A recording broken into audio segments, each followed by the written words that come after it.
I move to elect Senator Judge Francis Joseph Guevara Escudero as the presiding officer of this impeachment court.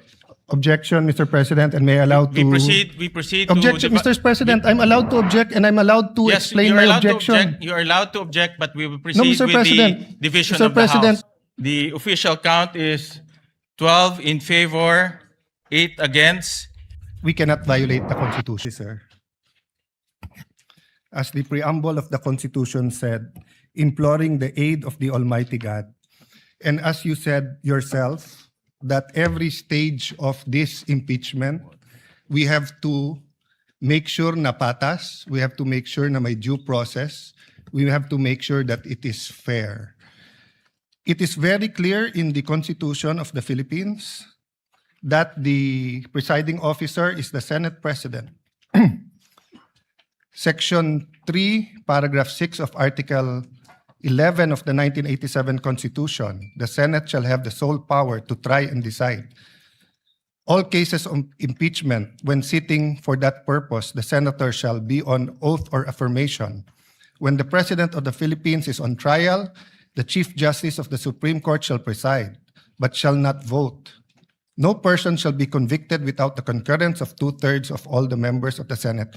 I will go to that other 2/3 inquiry later on because this is another threshold issue, Mr. President. But to further the point of order with the indulgence of Senator Lacson so that we can discuss this intelligently. On the final question of whether impeachment, on the issue of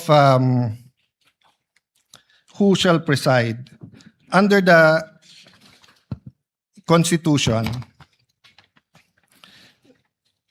it may seem that it does not say who should preside. But if you look at the records of the Constitutional Commission, number 40, 26 July 1986, the framers deliberately chose the phrase, sorry, Mr. President.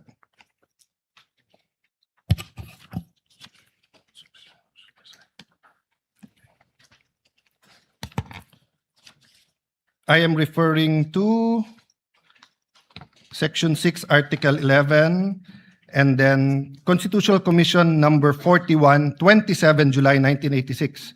The presiding officer, Mr. Treñas, Commissioner Davide is recognized. Thank you, Mr. Presiding Officer. I have some proposed amendments on Section 3, subparagraph 5. The presiding officer, Mr. Treñas, the gentleman may proceed. Mr. Davide, who later became Chief Justice, this is without prejudice to whatever amendments may be accepted by the committee when the Aquino amendments will be taken up. It would consist in adding a new sentence on line 20 before the phrase "no person shall be convicted," inserted the following: all other cases, the President of the Senate shall preside. The presiding officer, what does the committee say? Mr. Munsod, it is not understood, is it not understood that when the President of the Philippines is on trial, it is only time when the Chief Justice of the Supreme Court will preside? It is necessary to say that the Senate President shall decide during all the time. Presiding Officer, Mr. Davide, Mr. Presiding Officer, I precisely presented this because we had a distinction when it comes to the Chief Justice Supreme Court. But with that clarification, that in all other cases, it should be the President of the Senate who shall preside, I withdraw my amendment. So it is but elementary, Mr. President, in statutory, especially construction of the Constitution, that the spirit as well as the letter is followed. The spirit of the Constitution is that it is the Senate President who will preside. This is not an ordinary statement, dictum, or it was not a capricious statement in the discussion, precisely because the Senate President is elected by the majority. As an example, when Senator Pimentel did not like the vote and did not vote with the majority, he offered to resign. So the point, Mr. President, is this. Number one, institutional integrity.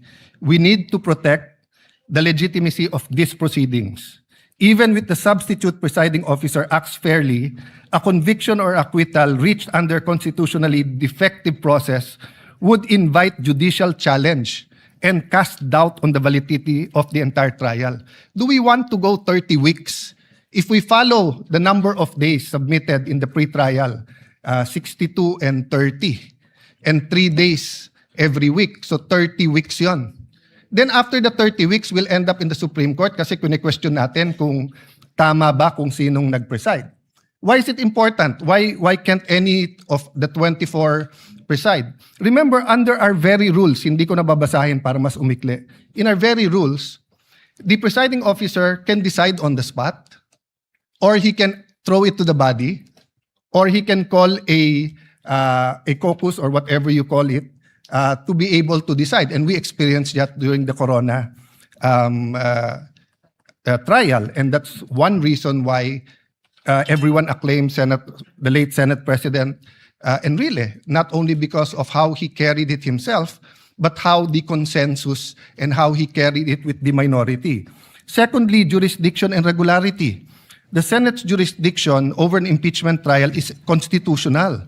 The exercise of jurisdiction must conform to the Constitution, and the Senate's validity adopted impeachment rules. We cannot say we're following the Constitution, then we will not follow the Constitution. If the Constitution and its framers prescribe who shall preside, who are we to change the Constitution here today? We cannot enlarge or diminish the Constitution arrangement through internal rules or through ad hoc resolution. Lastly, due process. Kailangan malinaw po sa lahat ng partido, both to the prosecution and the defense, kung ano yung korte, kung ano ang two-thirds, kung ano ang charges, kung sino magpre-preside. So kung now, during the first day, we're going to change who's going to preside, and it's against the Constitution, what more changes are we going to do in the next few days? Ano ang limit ng pwede natin palitan sa Constitution at hindi? The authority must come from the Constitution or the governing law, not from the vote of a tribunal. A litigant is entitled to have the case heard by the decision maker, designation by law. The law cannot say that ang mag-hear kay Senator Marcoleta ay Sandigan Bayan, tapos sa Court of Appeals natin siya dadalhin. Hindi pwedeng sabihin sa RTC dapat i-hearing si Juan de la Cruz, tapos sa Sandigan Bayan natin dadalhin. Hindi pwedeng sabihin tatlo sila sa CA, pero in this case, nagbotohan kami, isa lang kaming mag-hearing.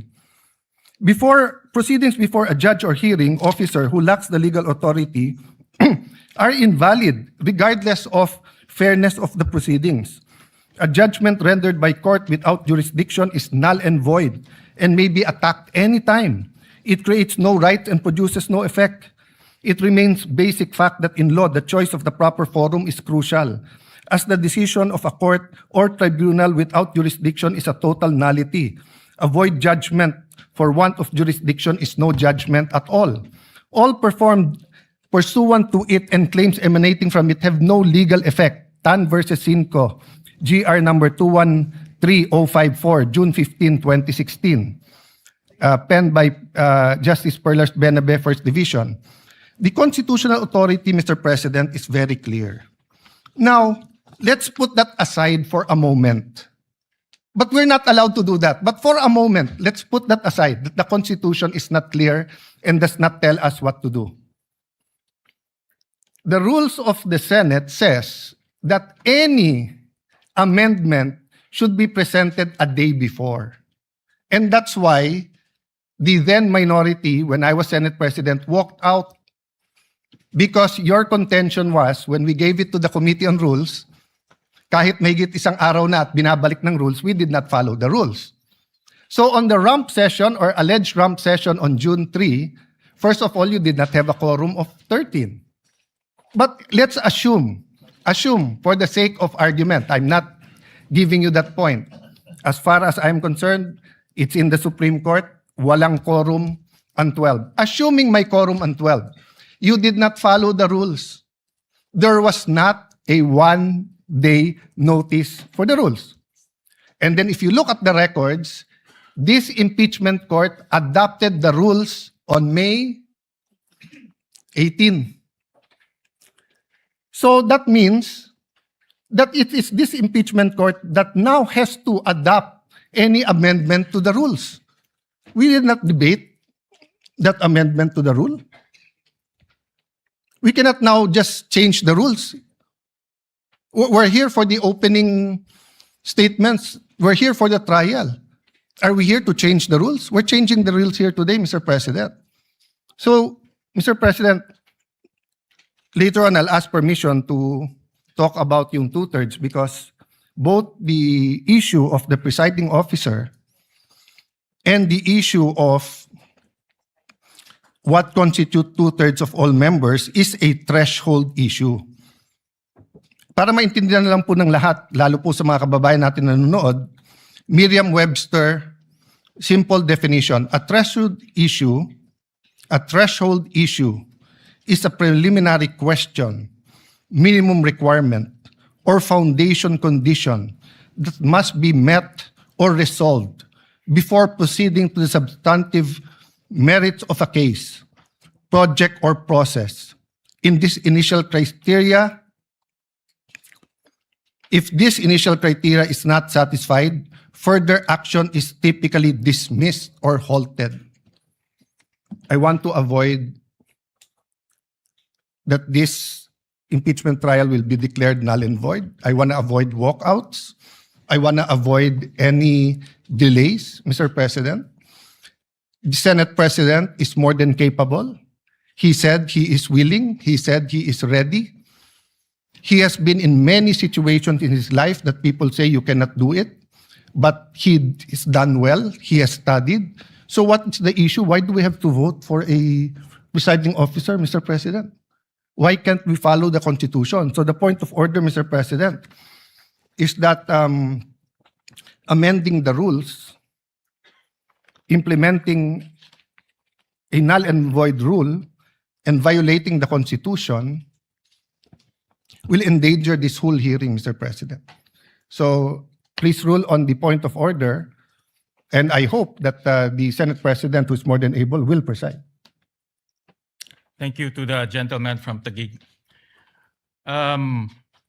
Before I express my views on the matter, let me just put into the record the facts on when we amended Rule 2 of the Rules of Procedure on the impeachment trials. On June 3, 2026, Senator Juan Miguel Zubiri proposed Senate Resolution number 430, and that was adopted during that time. And then, on the same day, the same resolution was adopted and renumbered to Resolution number 40. It was published on June 9, 2026 in the Philippine Daily Inquirer as well as Malaya. During that time, in June 3, when we amended the rules, everyone had the opportunity to express their views regarding the proposed resolution. And since no one objected, we adopted Resolution number 430 and renumbered it to Resolution number 40. That is anchored on our Constitution, Article 6, Section 3, Paragraph 8 of the Constitution, that the Congress shall promulgate its rules on impeachment to effectively carry out the purpose of this section. So my view to the Mr. good President, gentleman, Mr. to the President, good if- gentleman from, yeah, let me just finish, sir. My view is this resolution has been duly approved, and everyone was given an opportunity to discuss that, to object. However, it was no one objected to that resolution, and it was duly approved by the body. So any discussion regarding this resolution should be discussed in plenary when the Senate convenes as a legislative body. In the past precedents, during the ERAP impeachment, November 15, 2020, the body as well approved the rules of impeachment in plenary. During the Corona impeachment, March 23, 2011, once again, resolution number 39 was adopted in plenary. So any issues pertaining to this resolution should be discussed in plenary when the Senate convenes as a legislative body. So that is the position of the chair and the view of the chair on this matter. Sir President, first, may I dispute that you used the word fact. It is not a fact that the rules were changed because it is being disputed that first, there was no quorum at that day. Second, if we are going to amend the rules of impeachment for the impeachment trial in plenary under the rules of the Senate, Section 136, second paragraph says, the rules may be amended by means of a motion that should be presented at least 1 day before its consideration. It was not presented on June 2. So, we did not follow our rules. So, a rule that was passed that did not follow our rules or amendment that was passed that did not follow our rules is void. You cannot get anything out of it. It is a nullity. So, if today we pass a change in our rules, and we do not follow our own rules in changing that rules, we cannot follow that rules. Secondly, Mr. President, the impeachment court already adopted our rules. Iba po ang plenary, tama po kayo doon, I agree with you there. Iba po yung impeachment court. So is the impeachment court now hostage or subject to whatever changes the legislative body does and we will not adopt? Then why did we adopt the rules when we took our oath?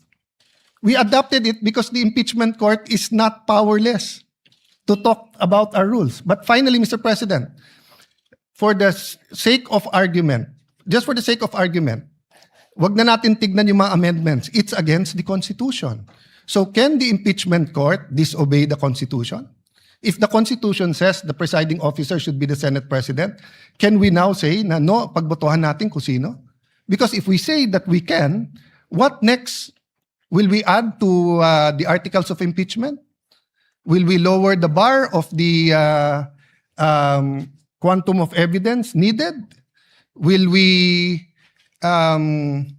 say that baliwala na yung pre-trial brief at bahala na si Batman? So, Mr. President, I thought that's why we have the rules. Because when we have the rules, it dictates fair play. And the rule says, it is the Senate President who will preside. So if now we're not going to follow the rules, anong pinag-uusapan natin patas? Anong pinag-uusapan natin due process? Anong pinag-uusapan natin na fairness? It is, who we chose as Senate President is a political. So we made our case doon na we would have a more fair. You made your case, you got the majority. Now you got the majority, we will give you all the support, Mr. President. But we have to follow the Constitution. We cannot have a trial where we do not follow the Constitution, Mr. President. I think pinaka-basic po yun. Saan sa Constitution po nakalagay, Mr. President, that ang nakalagay dito po, only in case the President. Let me give you a hypothetical. God forbid, God forbid. God forbid may mangyari sa Pangulong Marcos. Maging Pangulo ngayon po, si Sara Duterte. My view is tuloy yung impeachment. Pero, ang magpre-preside na yung Chief Justice. O pwede ba tayo magbotohan na wag yung Chief Justice ang wag yung Chief Justice ang mag-preside?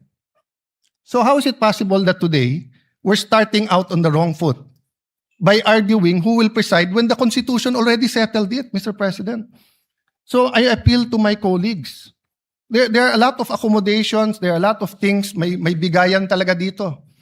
May botohan, may caucus, may in-camera discussions. Pero pagdating kung sino magpre-preside na malinaw sa konstitusyon, wag na natin pag-awayan yon. The prosecution is here. I think they're ready.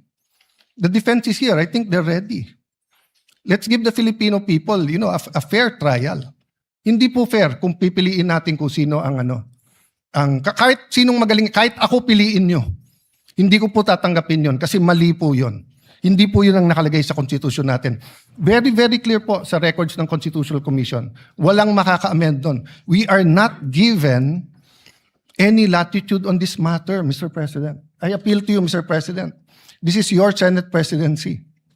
Thank you. Thank you for that, those views to the good gentleman from Taguig. Kanina po, nabanggit ko ho na in my manifestation as the Senate President, that resolution number 39 or the rules of procedure on impeachment trial as amended shall continue to apply. So in other words po, rin-recognize ho nitong impeachment court yung amendments na ginawa ho natin noong June 3. At kagaya ho ng nasabi ko kanina, the humble view of this presiding officer is if there are any discussion on resolution number 43 as adopted as resolution number 40, it should be done in plenary. Because doon ho natin inamend yung at doon ho natin inadapt yung impeachment rules of impeachment, doon rin ho natin inamendahan. At nabigyan naman po ng oportunidad ang bawat isa para magkomento, magbigay ng pahayag, magbigay ho ng kanilang legal opinion. Pero at that time, wala naman po ang nag-object at inadapt po ng Senado in a legislative body. So the position of the chair, if there are any comments, any legal opinions, any issues, it should be done through the legislative body of the Senate. Mr. President, there is no conflict, Mr. President. With your permission, Mr. President. There's no conflict. If you want to discuss it, in 3 weeks may session na tayo. So all we have to do today is follow the Constitution. You preside. Then pagdating ng plenary, then we can debate whether we are allowed to amend the Constitution or not. Because, Mr. President, that's why I premise this not as a parliamentary inquiry or as a point of information or whatever we may call it. That's why it's a point of order. A higher point of order than the point of order in the rules is a point of order in the Constitution. The Constitution says it is the Senate President who will preside. So are we saying now, Mr. President, that the rules can amend the Constitution? Is that the ruling of the chair? Before I make my final ruling on this matter, may I recognize the gentleman from Pampanga, Senator Kiko Pangilinan. Thank you, Senate President. Mr. President, with all due respect, the Constitution does not provide that the Senate President must preside in cases of impeachment trial. What the Constitution provides is that when the President is undergoing impeachment, going through the trial, is being tried, the Chief Justice must preside. Nowhere in the Constitution, in the provisions on public accountability and impeachment, does it say that the Senate President must preside when the Vice President is under trial or any other impeachable officer. And precisely because of this, and precisely because the Constitution likewise allows Congress, not the impeachment court, Congress, to promulgate its own rules, which is what the Senate did in June 3. We proposed amendments to the rules under our rulemaking power, which, by the way, was subsequently ratified when we convened in a special session on June 17. The June 3 journal was ratified unanimously on June 17 when we had our special session. And in the June 3 minutes and the journal, precisely, we approved the amendments to the rules. This was further ratified on June 17. Therefore, it is considered regular. The presumption of regularity now comes into force. But having said that, Mr. President, the good gentleman from Taguig has brought this matter before the Supreme Court. And we agree with the point earlier raised by the Senate President. This matter should be either discussed in the Senate in plenary as a legislative body, or if he has questions which may in fact turn out to be valid, he has brought this matter before the Supreme Court. And therefore, this impeachment court is not the venue for this debate, Mr. President. If there is anyone who is out of order, with due respect, I think the proper process is the matter is pending before the Supreme Court. There is no temporary restraining order. There was a request for a status quo ante order. It was not granted. And therefore, the presumption of regularity behooves us as an impeachment court to proceed. And finally, Mr. President, allow me to reiterate, the point of order is improper. In fact, the debate on this matter here in the impeachment court is out of order, Mr. President. Sir For the record. President. So, Sir President, so before you decide, Mr. President. the chair has already Sir ruled. President, before you rule, The chair has Senator Pia already wants ruled. to ask for the floor. Just And 2 minutes. may I respond to May I- Senator Well, Pangilinan? allow the gentleman from Taguig to rebut for 2 minutes, and then we will make the final Yes. ruling. Before I rebut, I'm from Ateneo Law School. And what they taught us there is that you look at the records of the Constitutional Commission. And then, pag klaro, klaro. But let's call someone from UP Law to see whether they were taught the same thing. Senator Pia, may I ask that Senator Pia be We recognized recognize the before I get my gentlelady 2 from minutes? Taguig, Senator Pia Cayetano. Thank you, Mr. President. It's not an Ateneo UP issue, but always happy to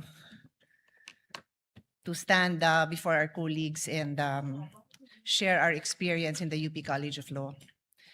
I was prepared to address this to all our members of the bar in the Senate, but since it is Senator Kiko, my schoolmate, my teammate actually in the UP volleyball varsity team who stood up, I'll also specifically address it to Senator Kiko. So dear Senator Kiko and our colleagues in the majority, knowing that you have members in the majority that are lawyers, and for those who are not lawyers, you definitely have consultants who are lawyers. Wala naman siguro ni isang senador dito na walang consultant na abogado. Kahit ako abogado, ang dami ko hong staff na abogado din. Why? Because these are legal issues. We need to talk to the experts. Kung pag-uusapan natin ang mental health, physical health ng Vice President, then of course we will not listen to lawyers. We will listen to doctors, di ba? So this is a legal issue. Let's hear what the lawyers have to say. But let me just quote, because I know the Senate President doesn't have time to call on all the lawyers. So if you ask your lawyers in your staff, I'm sure nag-abala sila to look at the constitutional records, to look at the journal. I'm sure. And if they did not, please take your cell phone now and text your staff. What does the constitutional journal, the records of the debate show? Sinabi na po ni Senator Alan Cayetano, you can question him, you can doubt him, ask your staff. May I ask you, dear colleagues, let's do our job well. The same way when you stand up and you tell me to do my job well and you disagree, I disagree with your point of view, I will listen intently to your point of view. And I'm looking at each one of you because this is our solemn duty. What does the Constitution say? Nakalagay doon, the Chief Justice, pag the President. Silent nga po sa iba. So sabi ng iba, at yan ang sinasabi ng Senate President natin na mukhang pwedeng iba. So we looked at what the constitutional framers said. What did they say? Nagdebate na po sila, colleagues. Nagdidebate tayo dito.